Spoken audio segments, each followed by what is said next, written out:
about the sex determination of pelvis, which is very important from examination point of view. So there are many criteria for sex determination of pelvis, but important criteria which are well demarcated, you can easily see this criteria are: first is the subpubic angle. Most important criteria is subpubic angle. You can see I have written all these points. First is subpubic angle.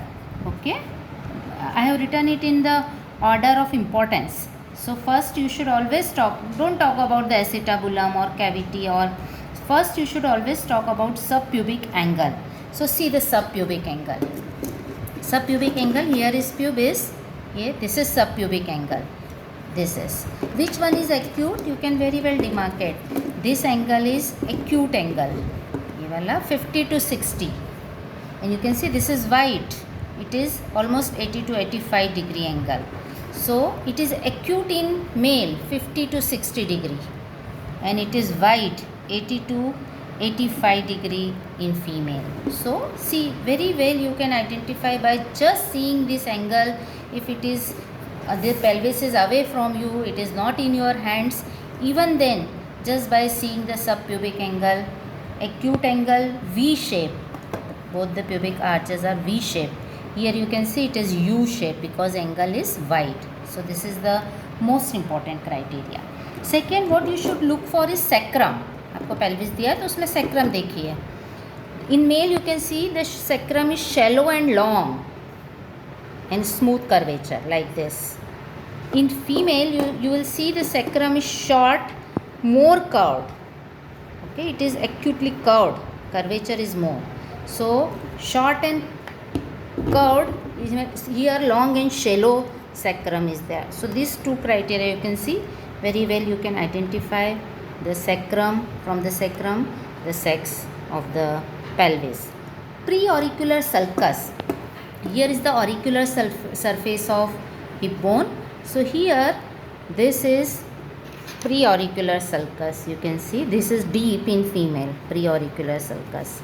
It is deep. You can see here how deep is preauricular sulcus. This one you can identify the depth of preauricular, and it is ऐसा लगेगा जैसे है ही नहीं. It is quite shallow. You can see shallow in male. So this is also a point of sex determination of hip bone. Always see for the preauricular sulcus. Then next important is inlet shape of inlet. You can see this is the inlet of male pelvis. It is heart shape. In male it is heart shape, and in female it is oval. You can see what I have drawn over here. This is inlet of male pelvis, the inner one, and you can see it is heart shape because the sacrum indentation of sacrum is more prominent. Because of this sacral indentation it become heart shape, and its maximum transverse diameter is near the posterior side. It is near posterior side, so it become heart shape. This is the inlet shape of inlet of female. Here you can see the indentation by sacrum is less, and the maximum transverse diameter, ये anterior side है, is more anterior than male. So this is the maximum transverse diameter of female pelvis. This is the maximum transverse diameter which is more backward in male pelvis. It is heart shape. It is oval. ये inlet का आपको diagram बना के बताया. Now here you can see the indentation of sacrum is more. The maximum transverse diameter is here, and it is heart shape inlet. Here the maximum transverse diameter is up at this level. Indentation is less, and you can see it is oval in shape inlet. Okay. Now let us see the outlet of both the pelvis. So this is outlet.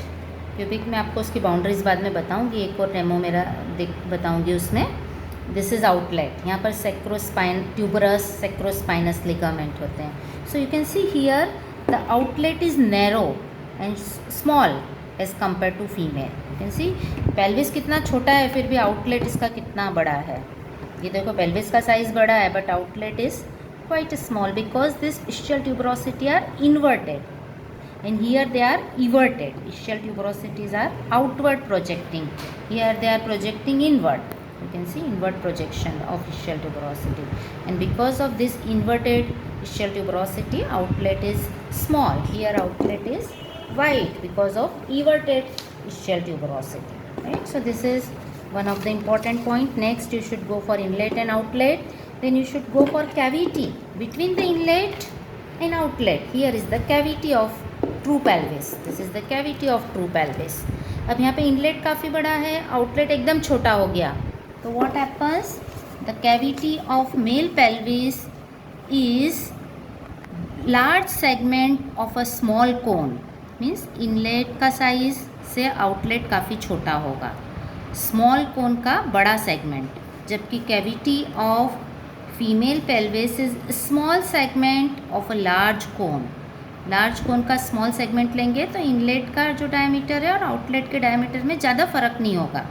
यहाँ पर इतना दूर दूर लेंगे और कोन भी छोटा है तो इनलेट का डायमीटर कम ज़्यादा और आउटलेट का डायमीटर कम हो जाएगा एकदम. सो कैविटी ऐसे फनल शेप होती जा रही है मेल में, नीचे की तरफ जाएंगे तो नैरो होती जा रही है, जबकि फीमेल में it is like not funnel shape, almost थोड़ा ही नीचे जाके नैरो होगी because it is a small segment of large cone. So cavity देखिए, उसमें भी डिफरेंस है. सो इनलेट, आउटलेट, कैविटी. अब एसिटाबुलम की साइज़ देख लो, वो भी ठीक बताएगा, बट कंपैरिजन होना चाहिए. See the size of acetabulum, it is quite large in male and small in female. यहाँ पर काफ़ी अच्छा ये पॉइंट दिख रहा है आपको. फिर ग्रेटर शियाटिक नॉच देखिए, ग्रेटर शियाटिक नॉच ये मेल में है, it is narrow in male and it is wide in female. ये भी आपको देखेंगे तो काफ़ी अच्छे से दिखेगा. ये देखिए वाइड है, ये नैरो है इसका, right. It is 75 degree, female में 50 degree. So narrow, you can see बहुत कितना ये वाइड है. और ये देखिए नैरो हो गया है यहाँ पे, it is quite narrow over here. Okay, now one more point अगर आप और ऐड करना चाहते हैं लिस्ट में तो चिलोटिक लाइन है. चिलोटिक लाइन ये देखिए, ये इलियोप्यूबिक एमिनेंस है, ये प्यूबिक बोन है, ये इलियम बोन है. This is iliopubic eminence. यहाँ पर एक प्रोमिनेंस होता है, यहाँ से extending from iliopubic eminence to the iliac crest, this is chilotic line. इसका एक एलिमेंट हो गया ये वाला, ये सैक्रल एलिमेंट हो गया और ये इलियल पेल्विक एलिमेंट हो गया. यहाँ सैक्रम आर्टिकुलेटेड है और यहाँ पर ये पेल्विक एलिमेंट है. तो फीमेल में अपन देखेंगे इसका सैक्रल एलिमेंट छोटा है and pelvic element is longer in female, while in male chilotic line का almost the pelvic element and sacral element are of same size. Okay, so this is an additional point if you are interested, but again I will like to revise this point that subpubic angle, sacrum and preauricular sulcus, if these three things you will see, and if somebody asks you tell me only one point to differentiate the sex of the pelvis, then it should be subpubic angle. Rest of the points are there, but just to add the list of in this, it is just to add in the list, but these are the practical point which will help you. First 3 points: subpubic angle, see the sacrum, see the preauricular sulcus. Rest of the things like size of acetabulum, like greater sciatic notch, they will be, you can just identify by comparing. Suppose only one pelvis is given, then you cannot compare the size of the acetabulum, but as there are 2 pelvis here and male and female, then you can say. But in exam suppose they give you only one pelvis, then how you can say this size of acetabulum is large and this greater sciatic? But subpubic angle is always a very important point which will help you to identify the sex of the pelvis.